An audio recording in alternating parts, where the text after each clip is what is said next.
മഹാസഭ പിറവം നിയോജക മണ്ഡലം കമ്മിറ്റിയുടെ നേതൃത്വത്തിൽ മഹാത്മാ അയ്യൻകാളിയുടെ ജന്മദിന വാരാഘോഷ സമാപന യോഗം സംഘടിപ്പിച്ചു. നഗരസഭാ ചെയർപേഴ്സൺ അഡ്വക്കേറ്റ് ജൂലി സാബു സമ്മേളനത്തിന്റെ ഉദ്ഘാടനം നിർവഹിച്ചു. കേരള വിഷൻ എന്നും ജനങ്ങളോടൊപ്പം. കൈരളി പുലയർ മഹാസഭ മണ്ഡലം പ്രസിഡന്റ് ബാബു ഇലഞ്ഞിയുടെ അധ്യക്ഷതയിലാണ് കൈരളി പുലയർ മഹാസഭ പിറവം നിയോജക മണ്ഡലം കമ്മിറ്റിയുടെ ആഭിമുഖ്യത്തിൽ മഹാത്മാ അയ്യൻകാളിയുടെ 161ാമത് ജന്മദിന വാരാഘോഷ സമാപന യോഗം നടത്തിയത്. നമ്മുടെ കഴിവ് നേടിത്തരാൻ വേണ്ടി നമ്മുടെ കൈരളി പുലയർ മഹാസഭ ഇതുവരെ നമ്മൾ പ്രയത്നിച്ചുകൊണ്ടിരിക്കുന്നത് എല്ലാവർക്കും നന്മകൾക്ക് വേണ്ടി മാത്രമാണ്.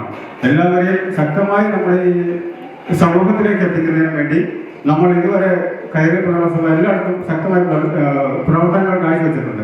പിറവം വ്യാപാര ഭവനിൽ വെച്ച് നഗരസഭാ ചെയർപേഴ്സൺ അഡ്വക്കേറ്റ് ജൂലി സാബു സമ്മേളനത്തിന്റെ ഉദ്ഘാടനം നിർവഹിച്ചു. നമ്മുടെ കേരളത്തിൽ നിലനിന്നിരുന്ന അന്ധവിശ്വാസങ്ങൾക്കും ജാതീയ അസമത്വങ്ങൾക്കുമെതിരെ ഇത്രയധികം പോരാടിയ ഒരു ദളിത് നേതാവ് നമുക്കുണ്ടാവില്ല. ഏറ്റവും കൂടുതൽ അദ്ദേഹം പ്രാധാന്യം കൊടുത്തിരുന്നത് എല്ലാവർക്കും വിദ്യാഭ്യാസമായിരുന്നു.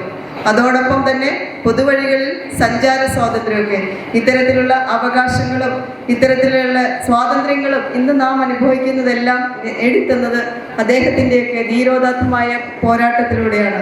Vice president P K. ദേവരാജ് കാരൂർ അനുസ്മരണ സന്ദേശം നൽകി. Working president K K. സന്തോഷ് ജന്മദിന സന്ദേശം നൽകി. എം.എഫ്. പ്രസിഡന്റ് കെ.വി. രാഗിണി മുഖ്യപ്രഭാഷണവും ജില്ലാ പ്രസിഡന്റ് എം.കെ. ശശി വിദ്യാഭ്യാസ അവാർഡും സമ്മാനിച്ചു. പിറവം നഗരസഭാ കൌൺസിലർ രാജു പാണാലിക്കൽ, കൈരളി മണ്ഡലം സെക്രട്ടറി പി.കെ. ശശി, വി.എം. അംബുജാക്ഷൻ, ടി.കെ. ജോഷി, ശ്യാംകുമാർ, പി.കെ. തങ്കപ്പൻ, മോഹനൻ പരിയാരം, എം.പി. അജയൻ, കുട്ടപ്പൻ കേളാങ്കുളം, ആര്യമോൾ തങ്കപ്പൻ തുടങ്ങിയവർ സംസാരിച്ചു. നമുക്ക് ഇന്ന് കാണുന്ന സാധ്യതകളൊന്നും ഇല്ലാത്ത ഒരു കാലഘട്ടമായിരുന്നു. സ്ത്രീകൾ നേരിടുന്ന വിഷയങ്ങൾ അടിമകളെ പോലെ മറ്റ് സ്വാതന്ത്ര്യങ്ങളൊന്നും നിഷേധിച്ച ഒരു ജനവിഭാഗം അവർക്ക് വേണ്ടി ധൈര്യസമേതം രംഗത്ത് വന്ന ജീവിക്കുന്ന ഇതിഹാസം മാറിയ അദ്ദേഹത്തിന്റെ അയ്യങ്കാളിയുടെ ഇന്ന് 161ാം ജന്മദിനം ഇവിടെ ആഘോഷിക്കുകയാണ്.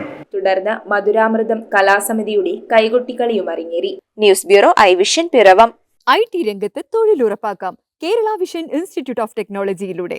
IT മേഖലയിൽ ഏറ്റവും കൂടുതൽ തൊഴിൽ സാധ്യതയുള്ള 3 മാസത്തെ CCNA നെറ്റ്വർക്കിംഗ് കോഴ്സിലൂടെ നിങ്ങൾക്കും മികച്ച ജോലി കണ്ടെത്താം. നിങ്ങളുടെ കരിയർ മികച്ചതാക്കാം.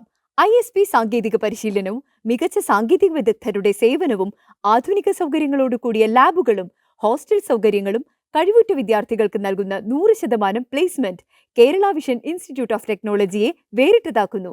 രാവിലെയോ വൈകിട്ടോ ഉള്ള ക്ലാസ് തിരഞ്ഞെടുത്ത് ഉടൻ തന്നെ നിങ്ങളുടെ സീറ്റ് ഉറപ്പാക്കൂ. Kerala vision institute of technology, near railway station, Puthukkad.